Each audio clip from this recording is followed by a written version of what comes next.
This is But Tell Me How, the business podcast that gets to the point. It's a conversation about the ups and downs, the detail, and the reality of how to run a business, held at the Institute of Directors HQ in London.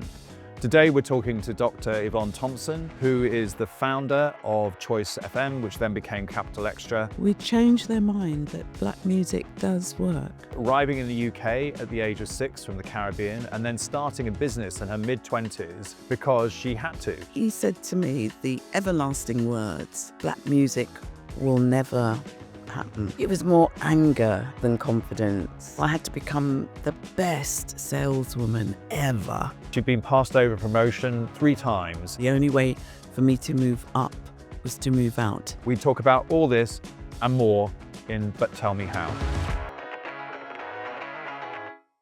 Just tell me a little bit about where you were born, how you got started, just as a bit of background for our listeners. How long do we have?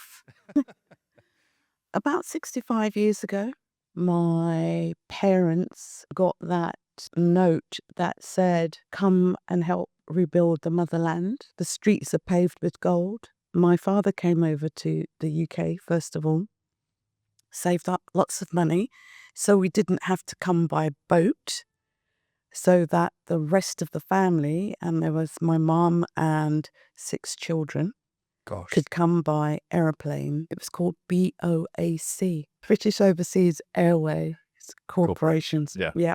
So how old were you when you arrived in the UK? Just before my 6th birthday. I remember arriving at Battersea train station. That was one of my most vivid memories. Funnily enough, not the airport, but Battersea, because that was where I think we literally did really feel how cold London was.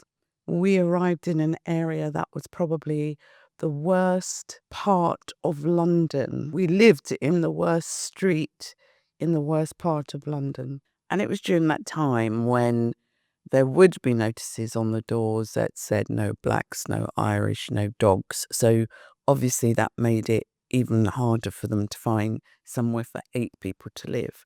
But they found 2 rooms, not 2 beds, 2 rooms in a basement right near Battersea Power Station, which was still live at the time. In so many ways, it was the best of times and it was the worst of times.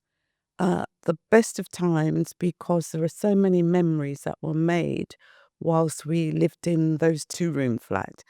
And my dad was a plumber at St. Thomas's Hospital. He was a plumber's mate, I should say, because he couldn't find a job as a police sergeant, which is what he was in Guyana. Yeah. My mother,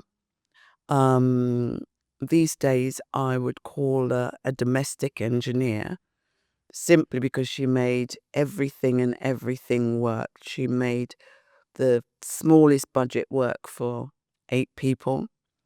And she made sure that 6 children were well fed. Sometimes we said 7 children, if you included my dad. And she still went out and did 2 jobs. She was just the most amazing person. And if anybody says to me, who do you look up to? It's not going to be an Oprah Winfrey. It's not going to be anybody on Michelle Obama or anybody like that. It was my mum. You're very hardworking, resourceful.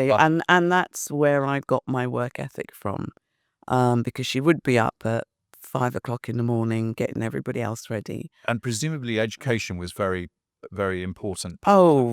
Being in Britain. As far as Caribbean parents are concerned, yes, you have to be a doctor, a solicitor, a nurse, or an accountant. Or as a friend of mine who's from that background said, or a disgrace to the family. Well, I never made it that far, thank heavens. But I always wanted to be a doctor. And I never made it to being a medical doctor.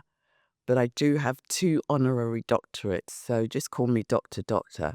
She would have been very proud of me. Where did you go next in terms of your life? Well, the reason that I didn't get that far was my eldest sister was a state registered midwife. And, you know, as we did many, many years ago, I went to work with her sometimes and it just put me off. I thought, no, can't do it. let me find something else. So I tried banking, um, and that didn't work for me either. By the time I'd finished my pre-nursing course, I was 17, I think 17 or 18. I did a year or two temporary work.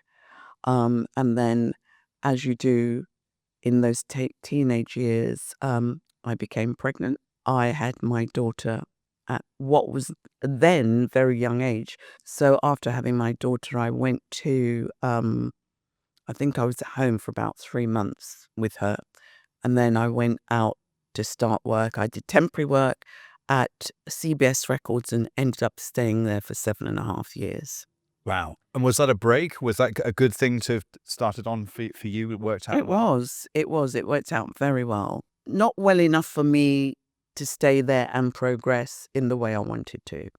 Because after 7.5 years and after 3 or 4 times of applying for jobs that I'd either subbed while someone was on holiday or someone had left. So these are jobs you knew you were capable of doing. Absolutely. Yeah. Absolutely. And after that happened the third time, I literally thought the only way for me to move up was to move out. And if I could do what I'm doing for them, do it for myself. So I did that. I left. I started the first Black-owned PR company according to PR Week. And through the PR company, I worked with Capital Radio. I worked with some of the artists at CBS Records. So when you started the PR company, what was unique about that business? When I started the PR company, there was a huge gap in the market. And there was always this saying, especially from the government, where they talked about hard to reach communities. And the communities weren't hard to reach. They didn't have the right people to reach them. And that was something that I was able to do for government campaigns, and for shops that wanted to reach a different audience, some of the radio stations, some music organizations. So that's what the PR company really did. But how did you have the confidence? Tell me how you had the confidence to do that. I think it was more anger more than confidence. And, you know, I just knew that if I stayed there, I wasn't going to get anywhere. And I was right, because what came next is something that changed my life. And what happened was, whilst I was running the PR company, I was invited to join a group that was starting a radio station. Whilst I was running the PR company, I did have a partner who just happened to be white. And the radio station we were going to start was black music, because at that time it was all pop music. Everything was pop charts, top of the pops, which was fun. As far as he was concerned, black music was never going to make it. Which is, in retrospect, is just the most extraordinary idea. Well, here it comes, because when I said to him, look, I've had this offer, we can't refuse it. Can we take some money out of the company to invest in this radio station? And he said to me the everlasting words, black music will never happen. And so these random things which happen along your life, and so therefore you joined, and what happened next? Of course, it worked, presumably. Of course it worked. Yeah. Of course it worked. Everything shifted. The charts eventually shifted from rock and roll to pop music, then from pop music to blue-eyed soul, and then from blue-eyed soul to black soul, and every other kind of genre of black music, which we can still witness now. When you started the radio station, what was the unique proposition there? We got the license in 1987. We started March 1990. And what was great about the station, it filled the need for the black community to hear the kind of music that they wanted to hear, because you could not hear black music on mainstream radio stations at the time. So Choice FM came along, and it was 24/7 black music. Which in retrospect is completely shocking. Yeah. That was it. We had to change it. How do you actually make a radio station profitable? So the way the radio stations make money is advertising. And what we did, we made it affordable for community businesses to be able to advertise on radio, because there's mamas and papas shops and stores in and around various communities, black communities, could not afford to advertise. So not only was Choice FM making money, but through advertising on Choice FM, those businesses made money as well. Fantastic. Because presumably if they advertised on a big capital radio, They couldn't afford it. and you're also reaching loads of people who are not interested in your product. Absolutely. Yeah. Would you describe that as your big break, that going to the... Yeah, well, it was my big break, but it was definitely one of my stepping stones. I call my stepping stones like building my resilience as I go along the way, because, even with the radio station, I had to find the money because it wasn't going to come out of the business. I had to find the money to invest. And again, going back to those days, if you went into a bank and asked for 2,500 because that's all I needed, well, this is start the PR company, 2,500. Even at that point, you had to have a man who would come and sign as a guarantor, either your husband or your father or somebody, that male, that could be a guarantor for See, you. we're really interested in these stories because often people tell you today how tough it is to start a business and everything else, but They that- don't know. another They level. do not know. And going back to how I got the money for the radio station, I went to the banks, my partner in the business, who very suddenly became not my partner in the business, wouldn't approve lending the money. So I had to become the best saleswoman ever. And I went to my mum and my dad and persuaded them to remortgage their house. Oh my word. Which is... So you really had to make it work. I knew it was going to work. It was just the next generation or the next iteration of music that was on its way, because I think Britain was really ready for, a new step forward as far as youth culture was concerned. Music, clothes, all sorts of things. Youth culture was just waiting to pop. And how successful did that business become? So just to give me a sense of how well it went. It became very, very popular, incredibly popular, to the point that after 10 years, we applied for another license.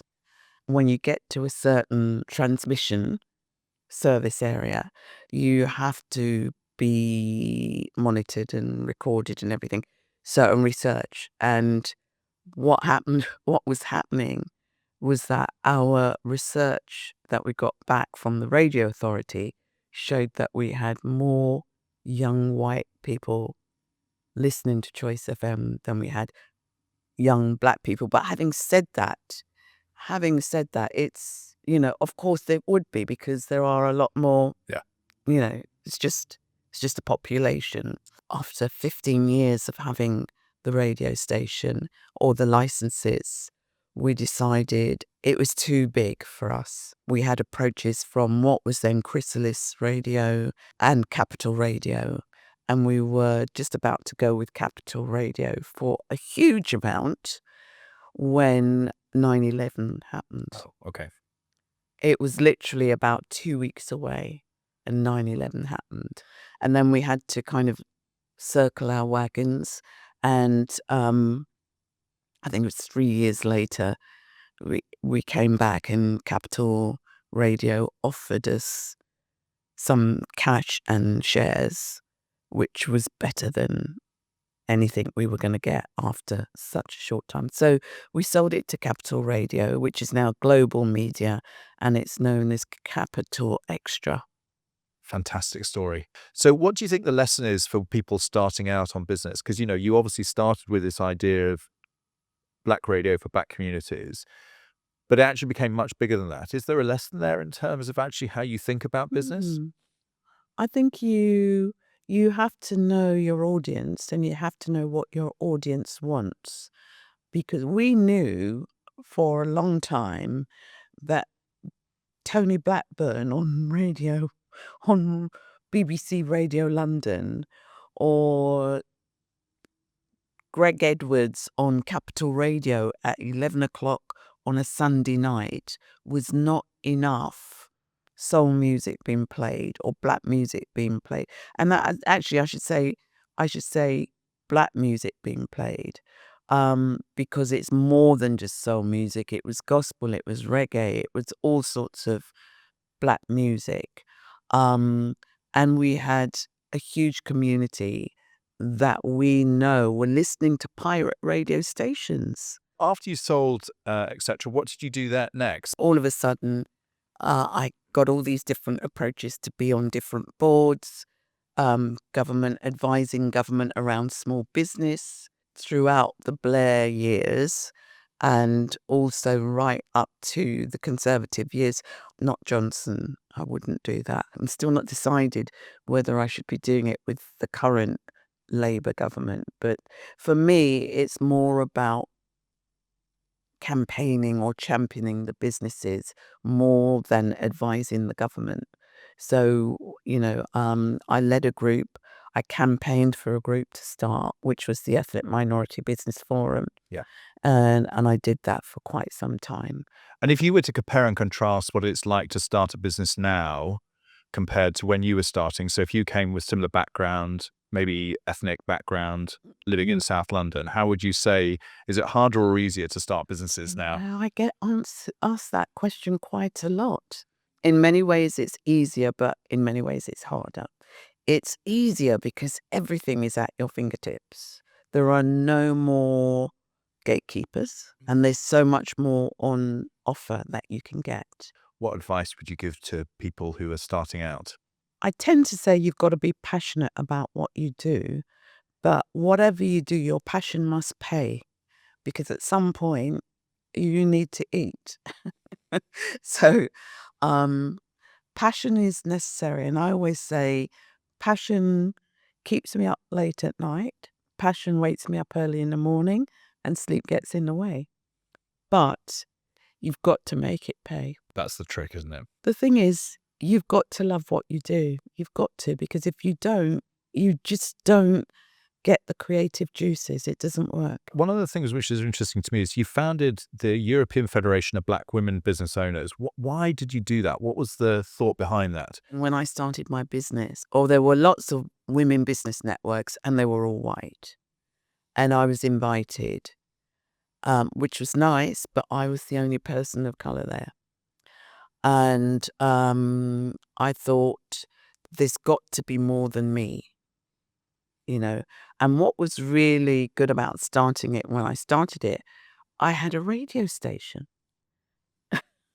I had a radio station that I could advertise it on. When I started it, it was the first Black Women in Business network in Europe. Did it grow quickly? It did grow quickly, but some countries like France was really interesting. Some Black women in France saw the word black as being ghettoized, so they didn't want to join, but some did.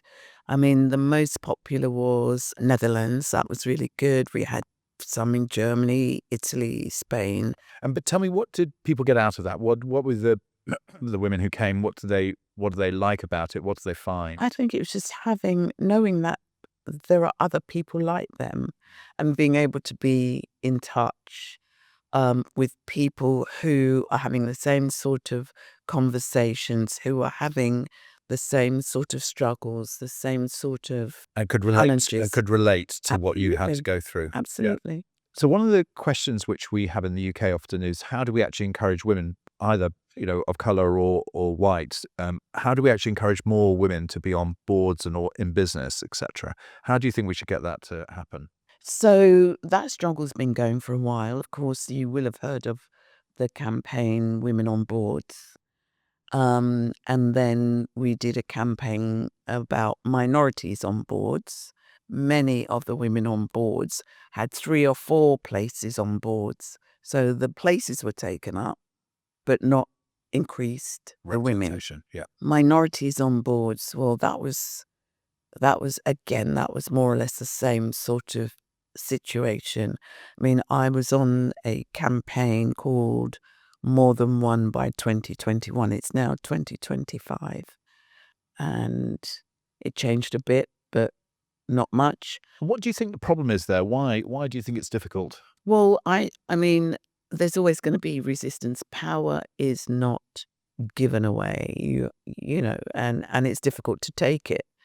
And it's almost like you have to wait for the generational turnover to happen. I mean, there are figures flying all over the place, whether it's 150 years or 200 years before there's parity or whatever, you know. But it won't be in my lifetime. I'm not sure. I'm quite confident about the generation which are coming through because they don't see the distinction between men and women. They're there for all the right reasons. Until you get to a certain point. Do you think? Yes, I think when you get to a certain percentage, it all drops off. Either the middle, I think they call it the marzipan layer, it stops there. And do you think that's when they're having children it gets harder, or is it? I think it's a bit of both. Either by the time they get to that layer, they're either too old or they're not interested in fighting anymore, or they've had children and they don't go back. What's the one thing that no one asked you about your journey that you wish more people understood? I would say how I coped as a single parent. Right. So talk to me about that then. So how did you manage that? My mother was there to help. Without my mother, I probably wouldn't have been able to do it. But my daughter was just, I call her mini me. I mean, I don't, even now, she actually works with me now. She runs my business now. We get on like a house on fire. We think alike. She could be sitting here talking to you because we even sound alike. We look alike. And I mean, she's my best friend. The only thing is she now lives in Germany. And she's married to a German, and I've got 2 German grandchildren who are just amazing, a boy and a girl, and we're trying to make sure the girl follows in our footsteps. Well, the entrepreneurial Absolutely. footsteps. Yeah. Yeah. She's a bit creative, a bit too creative for me, but she can be entrepreneurial and creative, so. Now, tell me how you managed the work-life balance then, because It was hard. It was hard because there were so many heartbreaking moments that where I had to make a decision, am I going to do this or am I going to do, am I going to do work or am I going to do something with my daughter? And the thing is, usually work won because I'm the only breadwinner. And I have to make sure in order for, but she totally understood. And some of the heartbreaking questions she would ask is, "Oh, mummy, have you eaten? Have you eaten? Can I make you some toast?" And I thought, oh my God. And she is the mother now. She tells me off and everything, but she's just amazing. That's a fantastic story. How did you build the team of people around you? Because you obviously came in to do the startup. You also built quite a big radio station, etc. So how did you find your team and how did you build them up around you? Well, for Choice FM, that wasn't hard because there were lots of talented young people out there who were on the pirate radios. And the thing was, the government thought they were being clever because they said, they thought, if we give this license, if we give a license to black music, all the pirate radio stations would disappear. But it didn't quite work like that. Just encourage them, I imagine. Absolutely, it did. It did. They seemed to multiply all of a sudden. But there were lots of people who were on pirate radio stations. The organisers, we could not be we could not have run a pirate station. Though I do know a very big radio station who was a pirate station before they got their license, and they still got the license. However, we were not a pirate station. And then when you actually sort of recruited people, how did you actually bond them as a team? What were the things which you did to make sure? Oh, listen, the music bonded them. They were there for the music. Because when we first started, we couldn't pay big bucks, so, and it was as we started and we started getting more and more popular. And, shortly after we sold, we were being called all sorts of things. You sell out, you traitor, you this, you that. And I do quite a lot of public speaking events, and I guarantee, even now, what is it, nearly 35 years later, people are still saying, I remember Choice FM, I did my exams to Choice FM, I did partying to Choice FM. Oh yes, and there was Jenny Francis at late night. I made my baby on Choice FM music, and all this sort of thing. It's just phenomenal, the memories. It's huge memories. Now, you're here because of your success, and it's great to hear about the business and everything else, but there must be things which went wrong along the way. Tell me about your biggest failure along the way in your journey. I don't think you can look at failures as failures. You look at them as a learning opportunity, because you will make sure you never make that mistake again. So for me, it's a learning opportunity rather than a failure. So which was your biggest learning opportunity then? I think I had a missed opportunity not to invest into a TV station. And I'm not even going to tell you which one that was. It was a huge success, no doubt, and you missed it. It still is. Right. It still is. But I didn't know enough about it. I mean, I know about music, and I thought I knew a bit about radio, but I didn't know anything about streaming. It's very interesting because we've talked to a number of entrepreneurs and businessmen already about failure, and everybody talks about this learning and everything else. Did you just have lots of confidence as you were going through this journey? I mean, you feel pretty confident, etc. Was that the driver? You just sort of, I've got a thing I want to do, I'm just going to get out there and do it. I think if someone tells me you can't do something, that is the impetus for me to prove that I can do it. And after, I think, my bank of resilience was just building up and building up. From the time I left Guyana, I didn't realize it then, but I realize it now, looking back step by step. From the time I left Guyana, I had no choice. So, I had to put up or shut up, or whatever the saying is. And you just do what you have to do. So not everything in business is exciting. Can you tell us one boring thing which was important to you that made your business a success, something you had to just knuckle down and get done? It's not really boring, but it's kind of monotonous. And I think that is accounting, but it's got to be done. And it's got to be done on a regular basis. And even if you have an accountant, you have to understand what the accountant is doing. In the end, the numbers matter. Absolutely, they do. That is my pet hate. What advice would you give the government in terms of promoting business in the UK? Just like you have to be qualified to do engineering, or you might have to be qualified to do filming, I think there should be some sort of certification or exam to show that you are capable of starting a business. Anybody can start a business doing anything they want without any kind of proof to show that they really know what they're doing. I think it's in Germany. There are certain industries that before you can start your own business, you have to do an exam to show.